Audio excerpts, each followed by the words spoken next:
Well, hello and welcome to District 71's Brand Builders Toastmasters Unplugged video podcast series.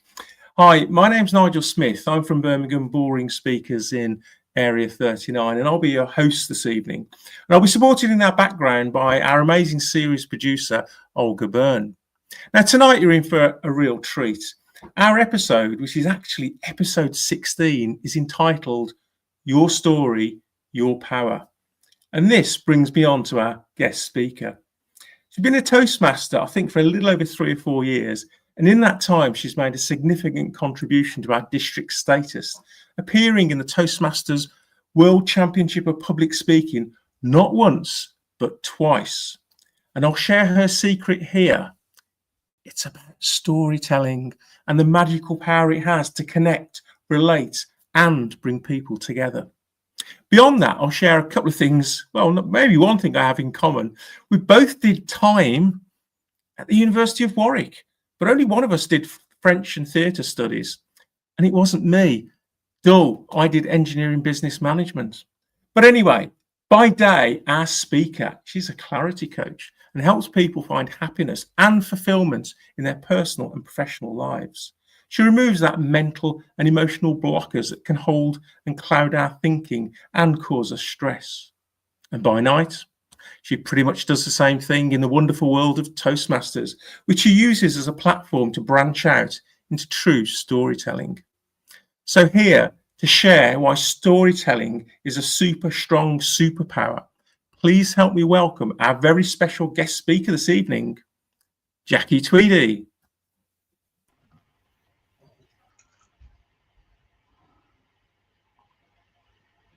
It's September 1986 and I'm 23 years old. I'm standing in a classroom of 4-year-old children and the teacher has asked me to be in charge. In charge?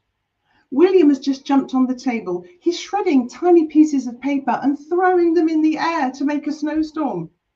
Susie has been playing chase around all the chairs and she's now having a tea party with 8 other children crammed into the Wendy house. And Callum is peeing in the waste paper basket. Nobody told me it was going to be like this. When I decided I wanted to be a teacher, my teacher training tutor said to me, you need to spend 2 weeks in a real school before you even start the course. And I thought, well, I'll start with the little ones because at least they're going to be easy. Easy? It's like herding cats. As I'm walking home that evening, I'm really questioning why I even embarked on this career. And then I remember, as a little girl, I used to stay up for hours reading the book of Anne of Green Gables and thinking I want to be a teacher just like her. And I've always had this desire to want to give back, to want to shape these young children's lives in a positive way. And I also quite like the long holidays. My mum and dad are really impressed. They think it's a great career, excellent job security, respectable profession. Even my old headmaster is impressed. He says the world needs good teachers. So here I am, struggling with the little ones, the 4 to 7-year-olds. But a junior school has 2 parts. So my next trial is with the juniors, the 8 to 11s. Surely they're going to be easier. Well, they're certainly different. The displays all around the classroom are really impressive. But these children, they've got the basics down. They don't need me to teach them maths and English anymore, but I have to be an expert on every single subject in the curriculum. And the way they teach maths is nothing like I did at school. But I think I can cope, although I spend hours doing all the creative lesson plans. When it comes to it, I can't get them to stop talking. If only my tutor, Dr. Campbell, was here, he would know how to sort it out. He's my next port of call. I go into Dr. Campbell's office and I explain my dilemma because after 2 weeks, I've now got to make a really important decision. Am I going to specialize in the little children, what we used to call the infants, or the older children, what we used to call the juniors? I've made a list of pros and cons and they always keep coming out more or less the same. If only he could advise me. Dr. Campbell has been a teacher a very long time. So of course I get back immediately his mantra. Well, Jackie, teaching is very, very hard.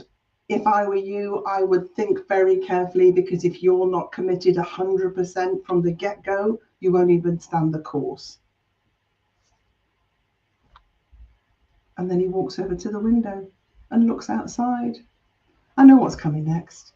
He's going to say, I found it really hard when I was younger and be a young teacher too, but I overcame all the obstacles and I met those challenges, and I've now provided all this fabulous inspiration for the young people. But actually, he's not saying a word. He's just looking out of the window. And then he turns around and he looks me right in the eye and he says, Jackie, if you could do anything right now, what would you do? To think about it for a minute, but the answer's there immediately. I'd go skiing. Skiing? Where did that idea come from? I suddenly realized there's something inside of me that's come up that I've been squashing down, but I can't do that. I've worked so hard to get here. My mum and dad are impressed. Everybody else is holding this out for me, and Dr. Campbell's going to be so disappointed. But when I look at his face, he's grinning. He says, why don't you go skiing then? You can be a teacher anytime. Yeah, I can. I will. I'm going to come back and be a teacher when I'm 40. I'll have had my life by then. Within a month, I'm in the French Alps, in the beautiful town of Val d'Isère. I've got myself a job with a ski company as a rep, and I stand there with my clipboard, counting everybody off the coaches, getting all their ski passes organised. It's really hard work. I have to start early in the morning, finish late at night, but every afternoon I get to go skiing. I'm free to ski. But I'm free of everything else too. There's no books, there's no exams, there's no children. And I love this. Then one day, some people come past that I've just met, and we've had a fresh fall of snow overnight. And I can see it looks so exciting. And then one of them starts a snowball fight, and we're ducking and diving behind all the trees, and I can't stop laughing. And I don't want to get any snow down by my collar. And then I spot it, a huge bank of undisturbed fresh snow. And I can't help myself. I go and lie on my back in the snow, and I move my arms up and down like an angel making wings to make a print of an angel in the snow. And I'm just lying there, looking up at the blue sky, the bright sunshine, and all the mountains. And I can't stop smiling. And I realize I can't remember the last time I let myself play. Just play. When I think about my whole life, it's been so serious. I wanted to become a teacher because I thought I needed to teach those children to learn. Maybe it was me that needed to learn. To learn to not take myself and life so seriously. To learn to keep having adventures. But most importantly, to learn how never to stop playing. Thank you. Stories connect. Stories enable us to be able to open a communication with other people, not on the level of the internet, but on the hearts and the minds. I wanted to start with a story today because I wanted you to see that it's possible for someone to simply stand and share a true story and then realize the power of that yourself. And there's a lot that goes on inside a story. And when people come to storytelling for the first time, they have a lot of fears. So I want to just counter that to start with. People say, I don't have any good stories to tell. I don't really know how to tell them effectively. I don't think anybody would want to listen to me, even if I did have some stories. And also, Stories are a bit trivial compared to proper speeches, aren't they? And I want to counter that today, because stories are our oldest form of communication and entertainment, going right back to evolution times, when we were literally, the only way we'd communicate was through stories, when we had no language, no written words. So it's something that's very primal inside of us. And when we learn how to tell stories, we learn how to communicate in such an effective way that we put ourselves in a different place in the world. We allow ourselves to really work on that superpower. And this can be useful in so many environments, whether you're wanting to tell stories in your work environment, whether you have an interview at work, whether you want to get another job, whether you want to just communicate better with your families or go on the first date, whether you want to be a grandparent and tell good stories to your children, whether you want to use it in your own way in your Toastmasters world. There are so many areas where stories can be very, very effective. So today I'd like to unpick some of what makes a story so powerful, so that we begin to understand how stories help us in this development of a superpower and how it can impact the people who listen. So I've got some notes here I want to refer to. The first thing I want to mention is what I've just said in terms of our brains. Because we have an ancient part of our brain that understands when we're being told something in a story form, it tells that part of our brain that kept us safe that this is a life-dependent piece of information. So the first stories would have been, don't eat those berries because they're poisonous. Don't go down that path because you're going to fall down, there's a rock loose or whatever. So our brains immediately come to life when we hear a story. And they do that because they're releasing hormones into our bloodstream. And there are lots of different hormones that are released when we hear a story. And here's an example of some of them. So I hope you can see that. Okay, bring it forwards a bit. I'll take it. So each of these hormones is going to be present when you tell a story. And they each have a different role to play. So when you make somebody laugh in a story, they get all these endorphins inside their body that makes them feel connected to you. It makes them trust you. It makes them want to listen to you. An absolute key skill when you're doing a speech or sharing information with people. When you find you're connecting with people because you're sharing something they can relate to, you give them that warm, fuzzy feeling of oxytocin, which makes them feel glad they've come, glad that they're listening to you, and they're eager to listen a bit more. The dopamine is what all these television programs do when they want you to watch the next episode, because they're tempting you to want to know more. They're giving you that invitation to keep on keeping on. And that's a really powerful thing if you do it in a story setting, so that people actually engage to want to know more. Cortisol, we usually associate with stress, but it's a very powerful hormone that allows people to focus and remember. Because the beautiful thing about stories is they're not just going to be here today, gone tomorrow. If we get good at this, people are going to remember our stories for a very, very long time. And the last one, serotonin, is when we get that lovely feeling when things are drawing together in some form of resolution. And so we think, oh, that feels good, it feels complete, and we're happy with that.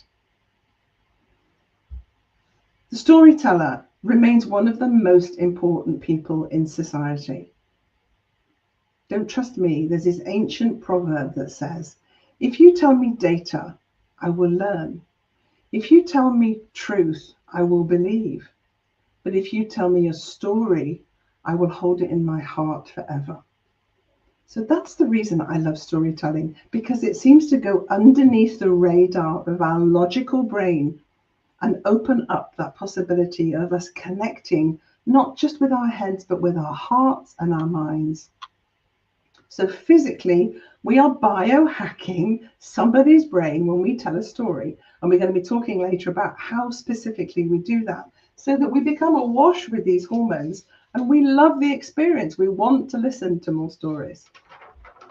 I want to start off with what every story should contain. This is very roughly written, but I just want to go through these. What is a story and what is a story not? Because there's a lot of confusion. People say, oh, I love a good story. I went on holiday and I told my neighbors about this. That's not a story. A story has to contain a moment of change. It has to show that I used to be this kind of person and now I'm this kind of person. So it gives the person who's listening the opportunity to really learn the message that's coming through. Or it could be a moment of transformation. So my whole life was like this, and then because of this experience, my whole life is like this now. Without a moment of actual change, we can't call what we're telling a story. It's something else, which I'll come on into a moment. So what we're looking at tonight is the story that contains a moment of change. It also has to be true, these kind of stories that I'm talking about. And there's a good reason for that. When you tell a true story, you have to be vulnerable because you're sharing something of yourself. You're opening up your own heart and you're saying, this is real for me. And people can feel that.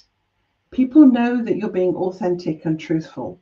And if you decide to make things up, they're going to know that too, because we're not stupid. We can tell when people aren't telling us the truth. So what's lovely when you're telling a true story is you have to be courageous. You have to be raw. You have to admit to things, and invariably things that didn't go terribly well. We love those stories best of all. And show something of that underbelly that we all want to cover up and keep hidden all the time. Because that, again, people say, oh, yeah, well, I'm a bit like that. That's exactly what I've experienced too. The story has to be your own. And that comes back to being vulnerable as well. Because I could tell you so many stories about other people's lives that I think are very impressive. But I wouldn't be connecting with you in the same way because I'm recounting someone else's story. And it's not mine to tell, it's theirs to tell. But if you have a story that you want to tell because you were with somebody in a moment where there was some change that happened, then you can use some of that story, but you're going to tell it from your perspective. So it's my version of how that story happened. And the last one is the dinner test. When you tell a story, you want to keep it conversational. You want to keep it relaxed so that it could be the sort of thing that you would share over a dinner party. And there's a bit of advice here. If you start with unattributed dialogue, like, bang, the door slammed and mother walked into the front room, you're not going to get invited back for dinner because that's not how we talk in normal conversations. So when we're telling stories, we're keeping it in a non-performance mode. We want to keep it relatable. And we just put that test in. And if you couldn't quite comfortably say it to people across a dinner table, you need to recraft it so that you can. Now I want to talk to you about what stories aren't. Because also we get very confused about if a story is to do with change, what's wrong with those stories that we like to tell? And I call those anecdotes. The problem with anecdotes is they're fleeting. So they're very entertaining. Oh, you can say, oh, funny thing happened to me today. It's a good story. Or, oh, you'll never believe this coincidence. This person and this person turned up at the same time. Or it could be something that made you laugh or something entertained you or something that shocked you. It's a story that we've always called, and I've always used to think this was what a story was. But if you think about it, they're not very memorable because there is no moment of change. Nothing has shifted. So here's an example. When you think about, you go to a comedy show and the jokes are really funny and you're laughing all evening. Hi, Jackie. If you can hear me, but your volume's gone. Can't hear me at all? Okay. You can't hear me?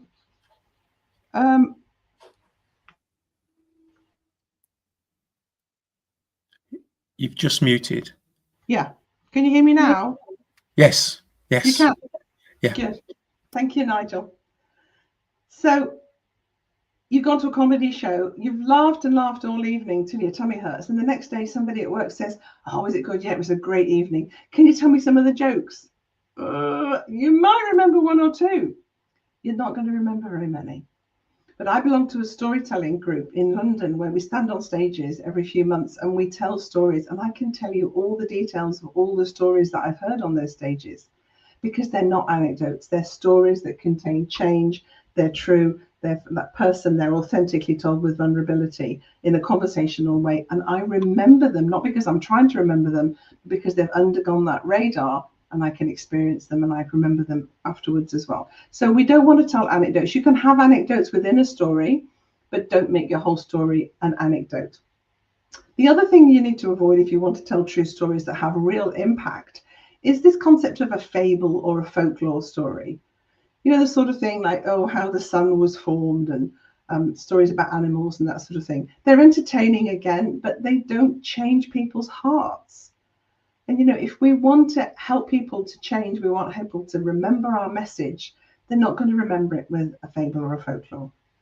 And the last thing, and this is the trap we all fall in, is that we recount an event that's happened, like a journalist would if they go abroad, and then this happened, and then this happened, and then this happened. And a lot of people do those kinds of stories, and they're really dull to listen to because they're not leading anywhere. And I was an absolute expert at these kinds of stories until my family said, are you ever going to get to the point? Or, oh, I've just got something else to do, I'll come back to you later. Because it wasn't engaging them at all. So we have to understand that stories are not anecdotes, they're not recounting events, and they're not fables or folklore. They have to contain these elements here. But the most important thing to say about a story is it has to contain what we call a 5-second moment. And this is the moment of change. I want you to think now of those times in your life, and you will remember them because they will have had an impact on you and your emotions, where you had a thought and it just hit you. Some people say it's like an aha moment, or it could be some small realization, and you changed in that moment. And we say 5 seconds because it's a short period of time. It could happen as quickly as clicking your fingers. You have a change, you have a realization, and that's what happens in a story. And when you find that, you know you have a story. That's the moment of change that you're going to build your whole story around. And we're going to talk later about how you find those moments. Okay, right. Just want to tell you about an airplane ride. A story is very like getting on an aeroplane. But I've got good news and bad news. The bad news is, the reality is, nobody really wants to hear a word you have to say. Just because you have a microphone, just because you have a stage, just because somebody invites you to a podcast doesn't mean they're interested. They have a lot of other things in their life that are more interesting than you are. So as a speaker, as a storyteller, our number one priority is we've got to be engaging and we've got to be entertaining. And I see stories like a plane journey. You're going to take the people who you want to tell your story to on this journey. You're going to get them on the plane. You're going to take them through the story, and then you're going to land the plane in a beautiful destination, which is going to help them in some way. It doesn't matter how gorgeous your destination is if you've got nobody on your plane. So that's why you have to start your story in an impactful way to get them on the plane in the first place. You don't assume they're going to get on the plane just because you've bought them a ticket. You've got to entice them onto the plane.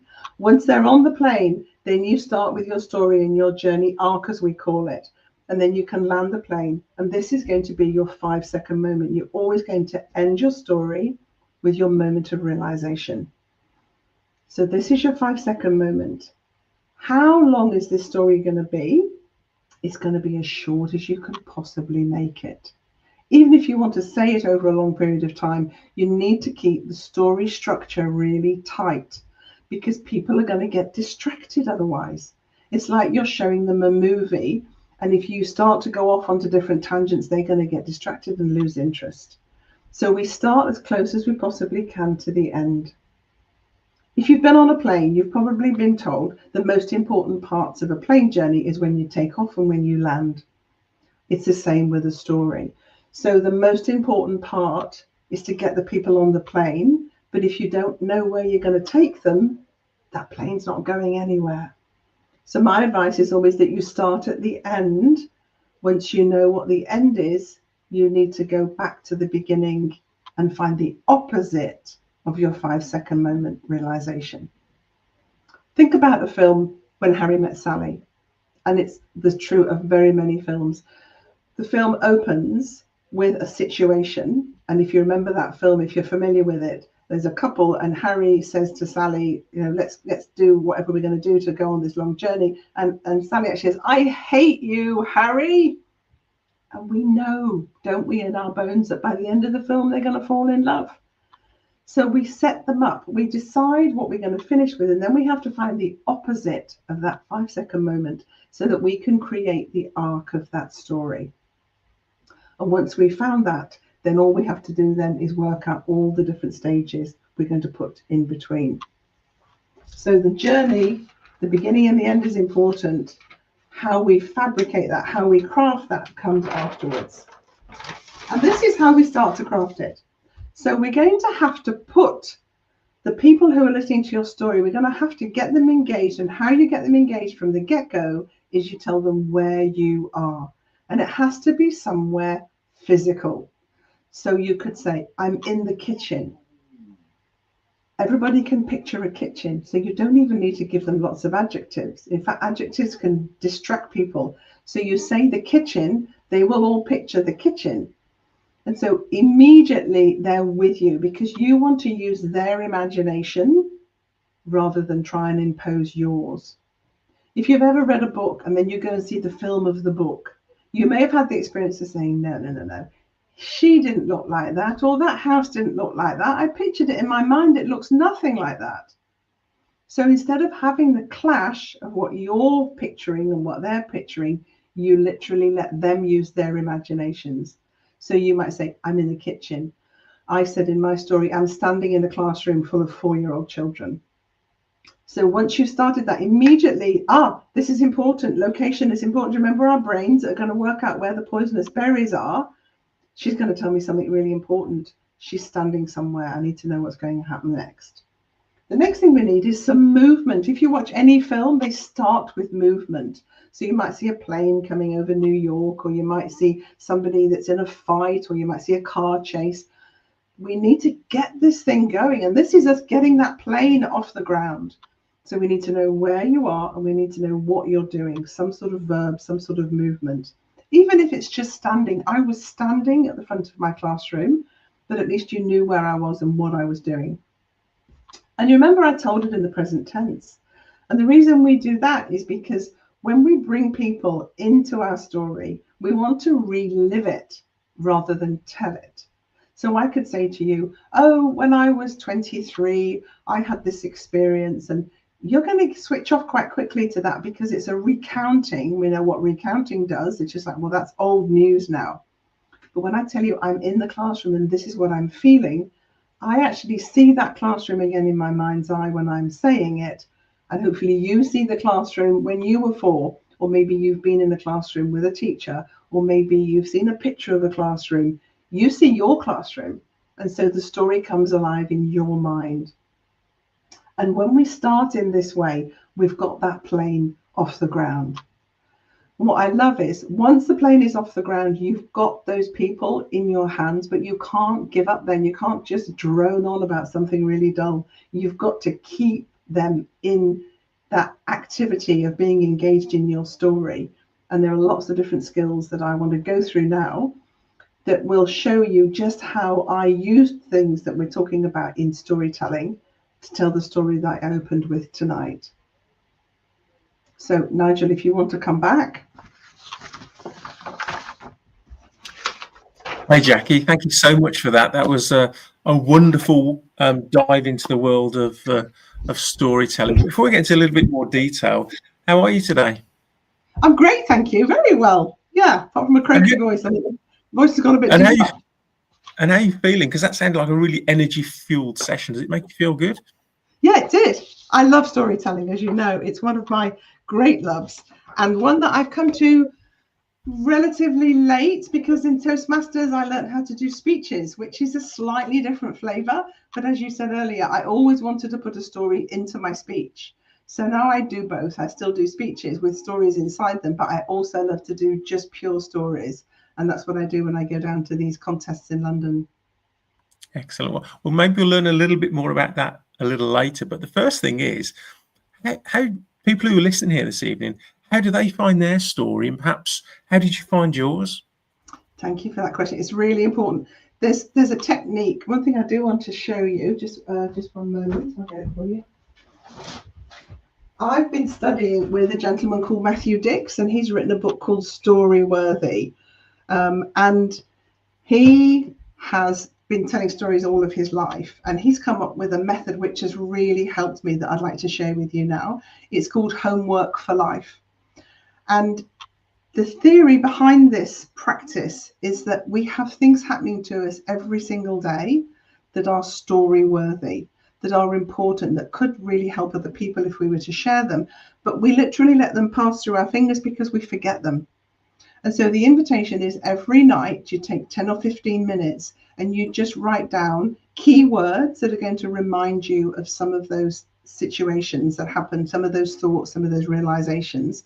You don't turn them into stories then, but you end up with a story bank of potential stories.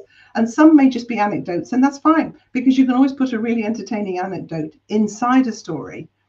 But the other thing about having that list is that you're never short of stories, because one of the fears we all have is that I don't have any stories to tell. And now I have lots of stories to tell because I've got a whole bank, and I've done this every day now for nearly a year. And I've got a list of my current ones, which I won't go into now, but I can show you later if you want to. And they're just things that I've noticed, things that I've realized. And what happens is the more you write these down, the more you're sharpening your lens to see potential stories. And that's beautiful, because not only do you notice things that you would have just not really realized before, also the memories come through. So the reason I found this story that I said tonight was from my Homework for Life, where my daughter said, "Oh, Mum, I think you should just chill out a bit more." And I thought, isn't it interesting how my grown-up daughter is giving me advice now after all this time of me being her mother?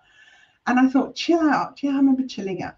Oh my goodness. I remember when I went to that ski resort, I lay in the snow making a snow angel. And I remember thinking, I just don't play anymore.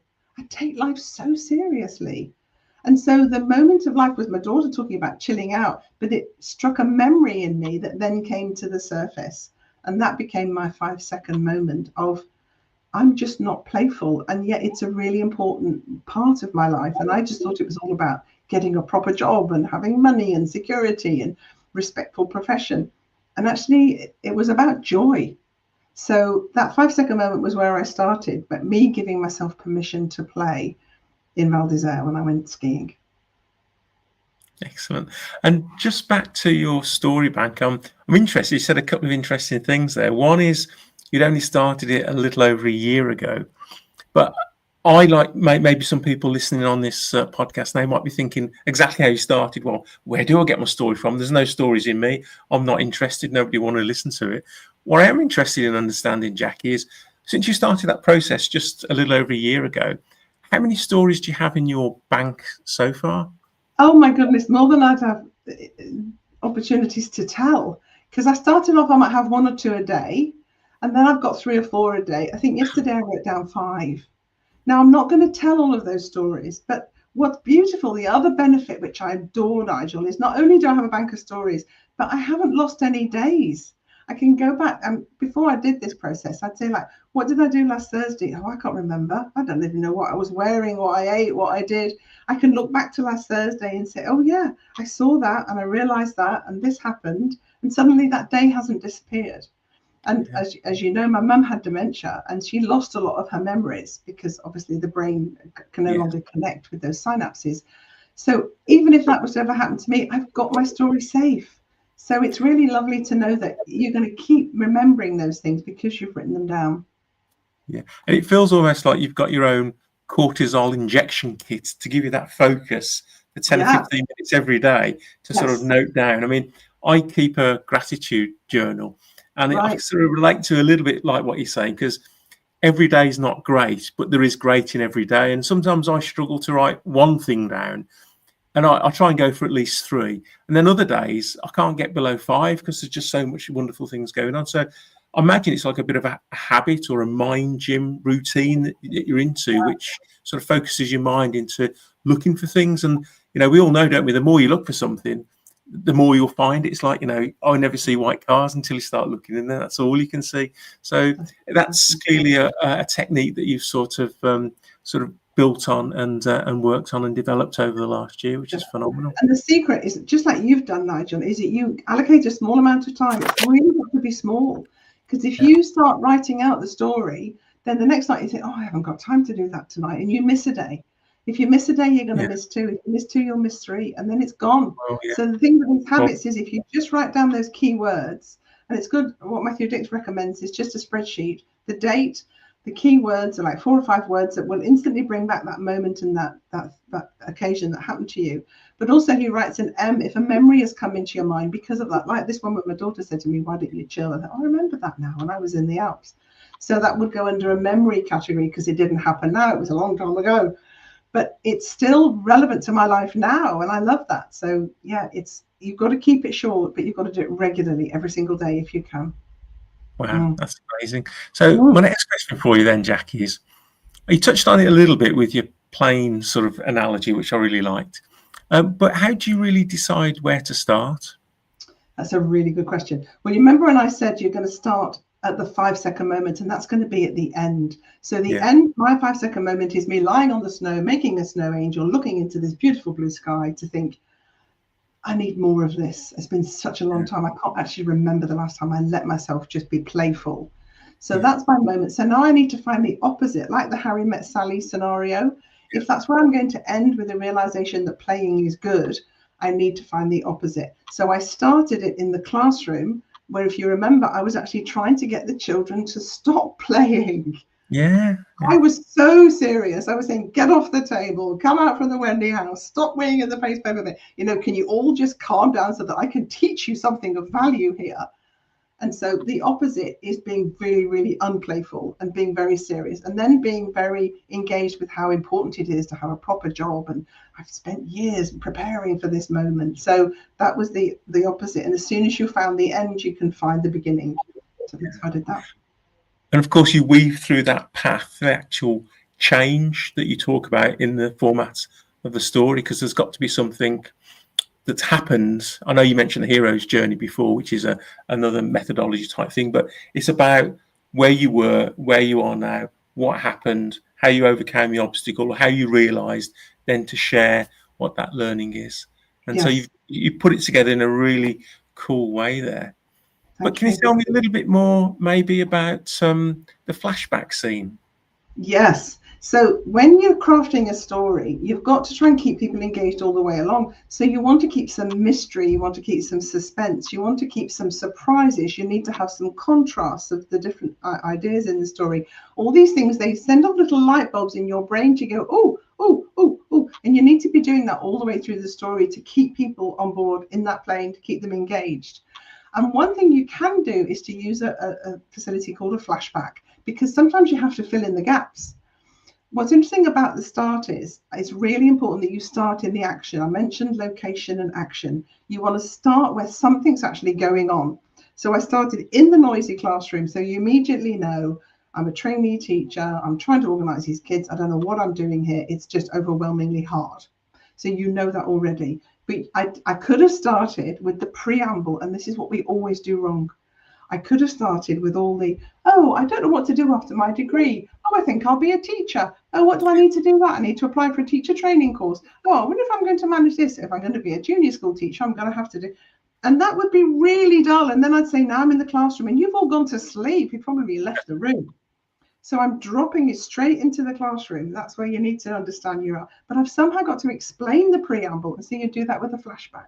So I did it when I was walking home. What has got me here? Oh, I remember when I was little, I used to read Anne of Green Gables in bed. She was a teacher that I admired. I wanted to be like her. So that was the childhood dream in me. Even though I'm only 23, I can remember what it was like to be a child. And then I discovered that actually it gives me a lot of approval. Of course, it's very serious approval because I'm still in serious mode, that the parents want to tell me it's a good thing, the career, the money, the security. I'm buying into all of that. And that only gets questioned when I go into the next scene. So flashbacks are really helpful to fill in the gaps so that you do it in an entertaining way. People understand where you've got to without having to have that boring preamble. There is a phrase I love to use, which is start when the bear is eating your tent. So if you imagine someone's gone camping and they have all this, shall we go camping? Where shall we go? Have you got the map? No, just ditch all of that. You're in the tent and there's a bear eating the tent. Like, oh, what are we going to do? People are going to say, what's she going to do? And that's what you want to be forming in people's minds the wonder and the, oh, tell me more. Yeah, and it's that hook as well, isn't it? That suspense, the dramatic element that sort of draws people in from the start because they're not sure where it's going, but it sounds pretty interesting. I always align that to like the start of a James Bond film, you know, where it's just wall-to-wall action right from the first scene. It's like, wow, where are we going? You know, there's no, the credits, or sorry, the opening sequences 20 minutes into the film.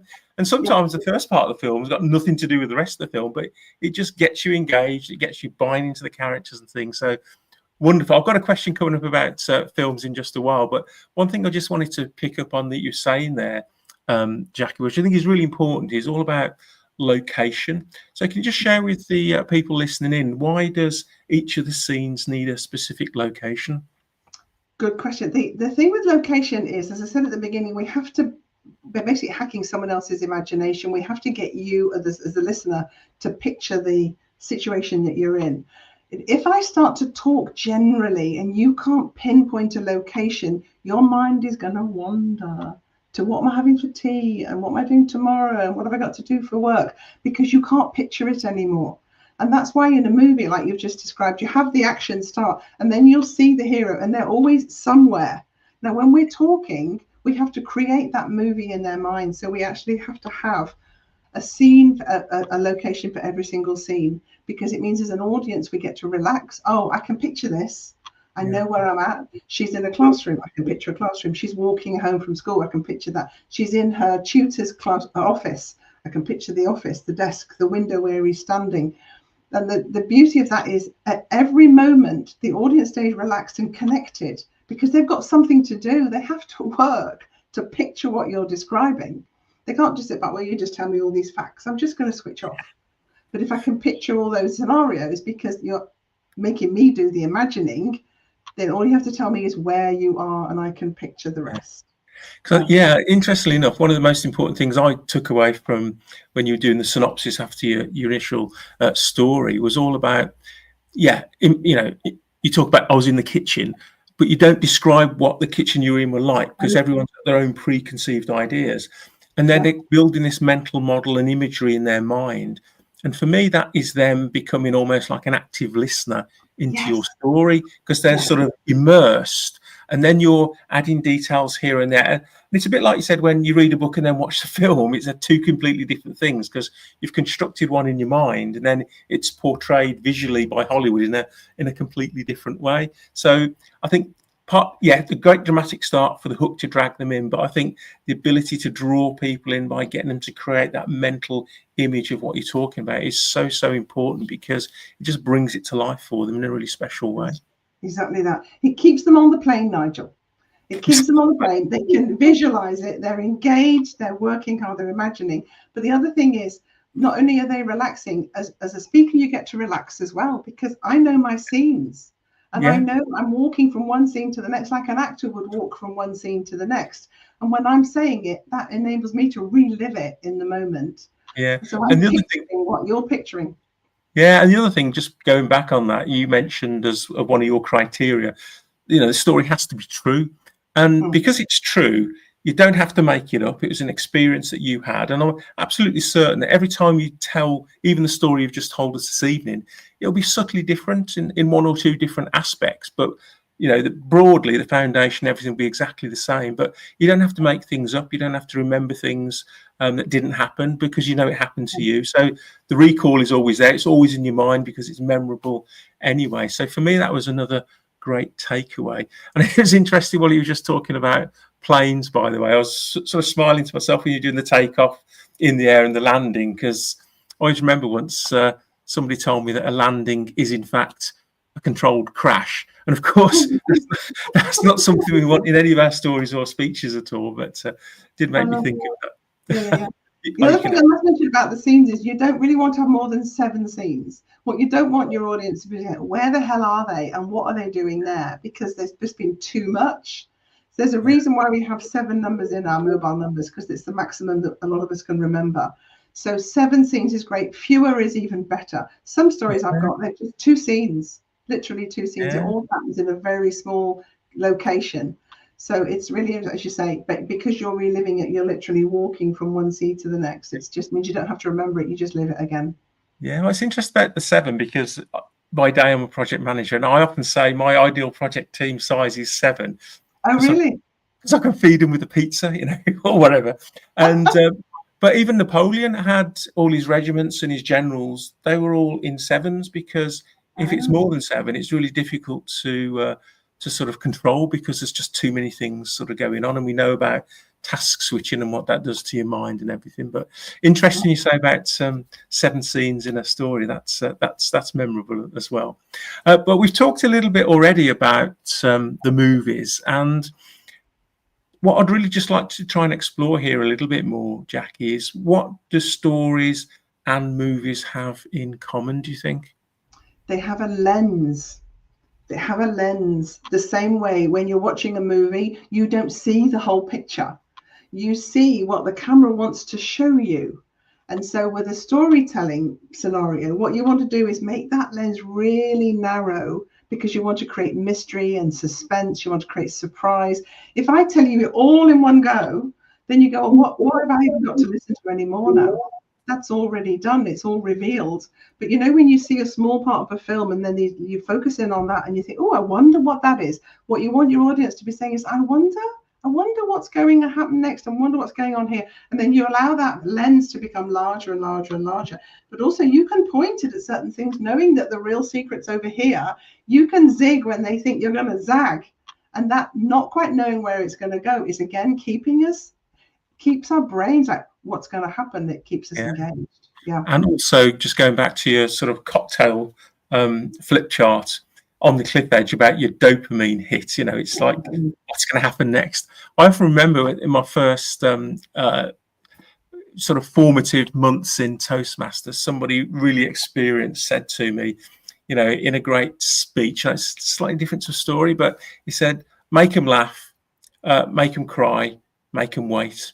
And very often one of the big things in a story is that cliffhanger at the end, or keeping them in suspense until something big happens at the end as well, which I think you sort of alluded to a little earlier, which, with all that the cocktail stuff going on, it's really spoke to me about the dopamine piece. Yeah. Oh, don't we love to be surprised? So we think, oh, I know where this is going. This is about this. This is going to be exactly right. And then, oh, hang on a minute, I didn't see that coming. And we love that. We love that. Yeah. Well, when you say that, I don't know if you ever remember a movie called The Sixth Sense with Bruce Willis. I was about to give the game away then because it's such a brilliant film. I'd rather watch it. And I went like, I don't know how long. Say the film's 90 minutes. I went through like 89 minutes, and then it like hit me. And I remember when it hit me, the twist. I could feel a cold shudder go through my body. And a movie has got to be brilliant in order to do that. And once I'd realised, it was incredibly obvious. And I won't give it away, Jackie, because it is an hour and a half of your life that's going to be well spent if you do watch it. It's called The Sixth Sense. It's a great film. I'd love to do that. And your words are so good. They're so spot on, Nigel. You've really got this.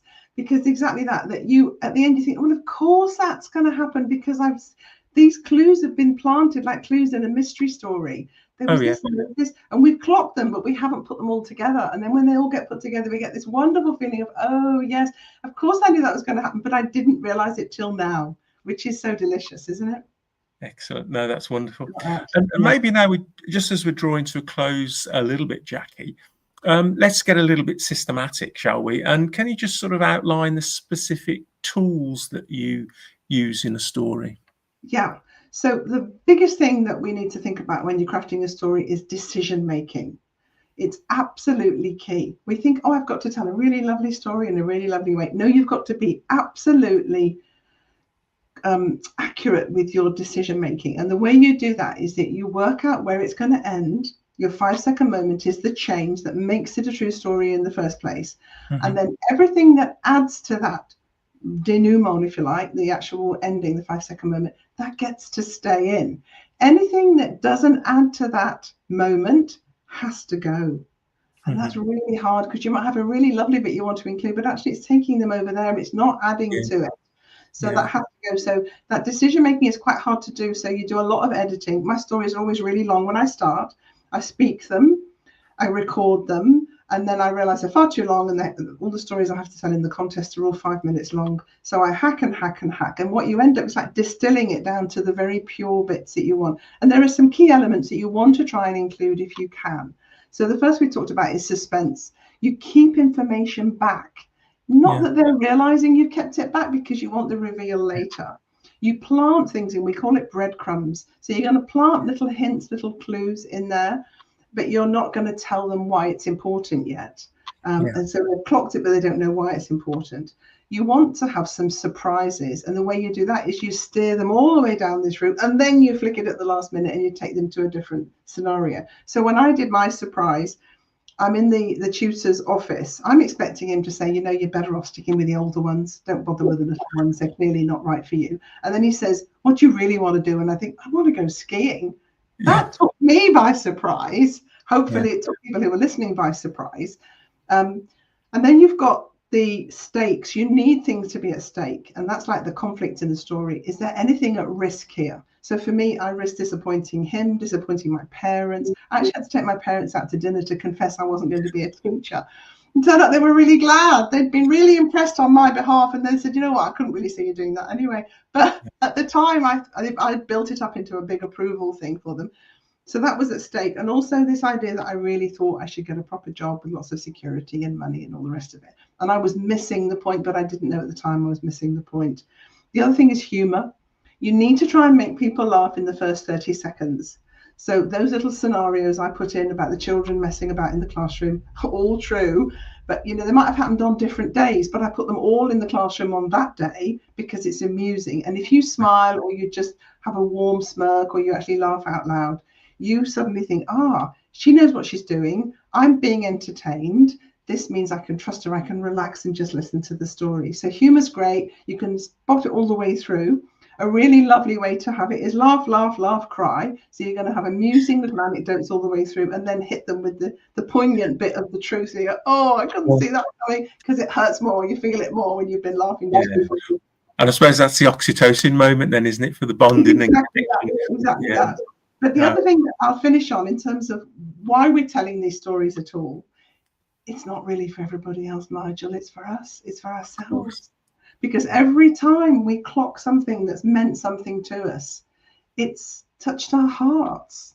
It's meant an emotional importance to us. And so it's allowed us to become a little bit more self-aware.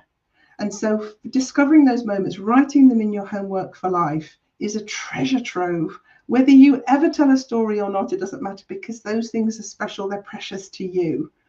And then if you go to tell them and you tell those stories, you're sharing something of your soul, really. You're sharing something of yourself in a very vulnerable way.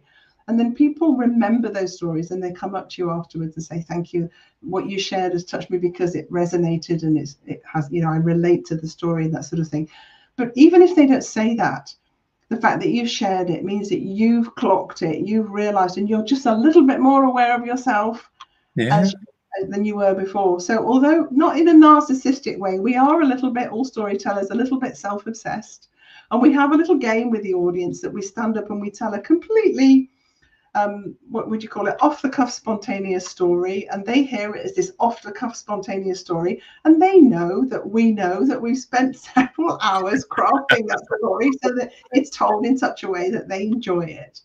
But I went to London to one of these, it's called The Moth. It's a storytelling contest that started in America, and there's a podcast where you can watch lots of stories online.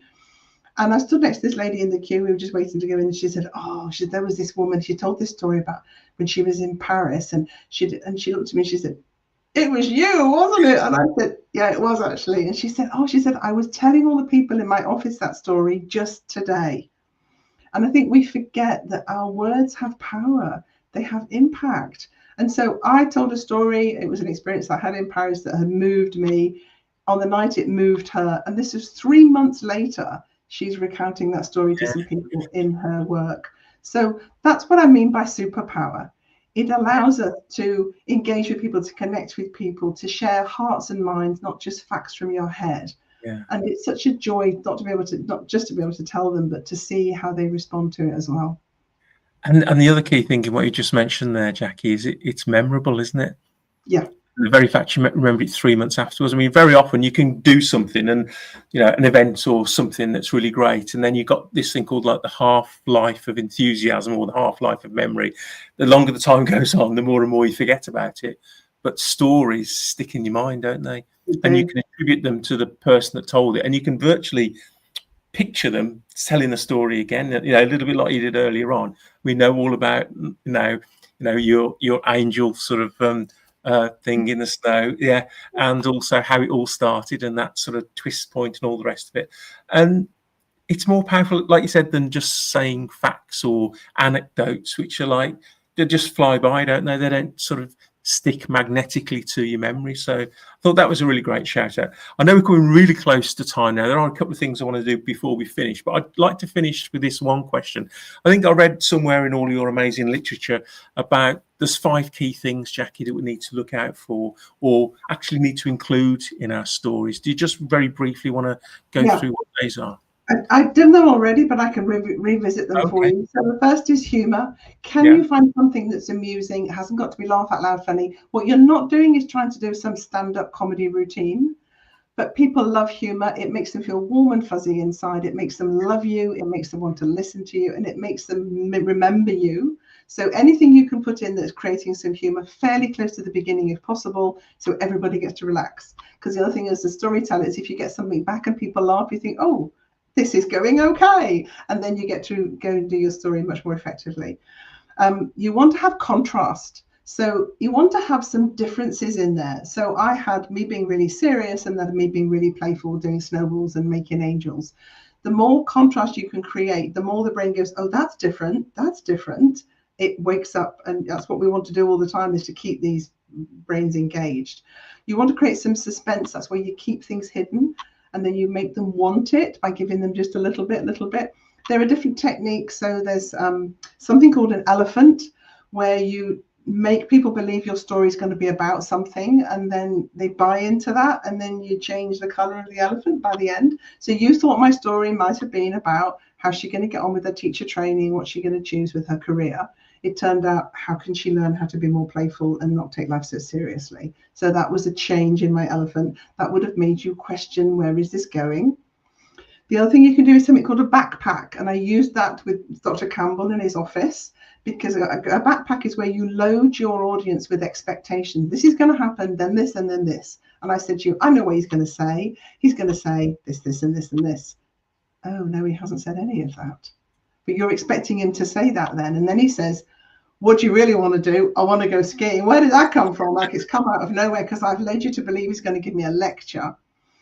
And then the other thing is that you want to have some stakes. There's got to be something at risk. If it's just a really nice thing and it's all ticking along really nicely, but nothing really is at risk, there's no stakes, then people take it less seriously. So you have to get them to buy in, to laugh, to be willing to wait for that information, to look for those little clues that you've planted in there, but also to discover at the end, when it all comes together, that lovely feeling of satisfaction that she's going to be okay, it's all going to be fine. Those stakes were at risk, but actually it turned out to be all right. I don't know if that helps. No, it helped immensely. Thank you so much. We're almost at time. What I will do, Jackie, I'm just going to share on the screen, and it's also in the chat for our guests watching this evening. If you want to, Jackie, why don't you tell people how they can contact you and why they should contact you? Yes. So if you've been at all interested in this whole idea of true storytelling and how you can become more effective, not only in your family scenarios, but in your work life, and also in future opportunities where everybody is going to be more engaged with you, whether you're networking with a business meeting, whether you're on a first date, whether you're going for a job interview, whether you just want to be more entertaining with your family. If you want to learn some of these skills, I'm going to be running a 6-week course to teach people the basics of how you go about crafting a story. And that doesn't mean you have to stand on a stage and do it in a contest. It doesn't mean you have to do it on a speech in a Toastmasters scenario. Because when you have that story, remember I said earlier, you're doing it for yourself. You will learn so much about yourself in the process. And of course, you do have a story then, should you wish to relate it on any of those scenarios. I'm also going to be running a group where people can come and practice stories. So if you're already a very good storyteller, but I've said something tonight that makes you think, oh, I've never thought of that before, or how do I achieve that? I think I'd like to put more suspense in or create more of a surprise. How do I go about doing that? I'm going to be doing that too. And the way to contact me is just to go to my website. There's a contact page. Leave me your name and your email address, and I'll get back in touch with you. Just tell me if there's any specific thing you're interested in doing. I'll be in touch. Thank you very much for listening. Well, thanks so much for that, Jackie. Before we finish, I just want to give a huge thanks also to our amazing series producer in the background. That's Olga, doing a fantastic job.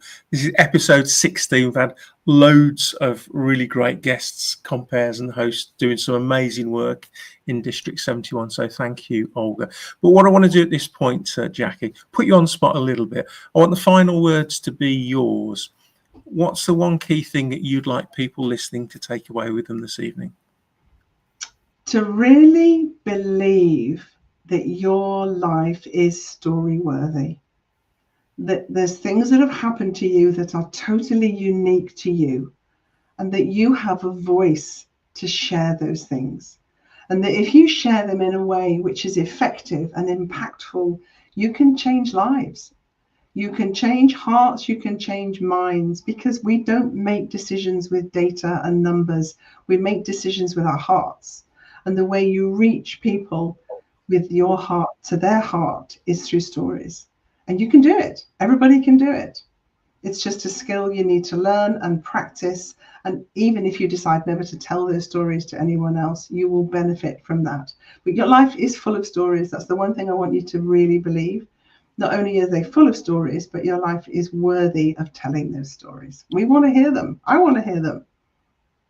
Well, thanks so much, Jackie. I said you'd have the final words. I'm just finishing off. Marina obviously got very touched by all of you sharing here this evening. Thank you so much. I'll see you again at another contest or somewhere in the Toastmasters world in District 71 or beyond. But just for everyone online, I've been Nigel Smith. I've been your host this evening. Thank you so much for taking part and coming in to listen this evening for some great advice on how to be a great storyteller. We'll see you all next time. Thanks so much. Goodbye.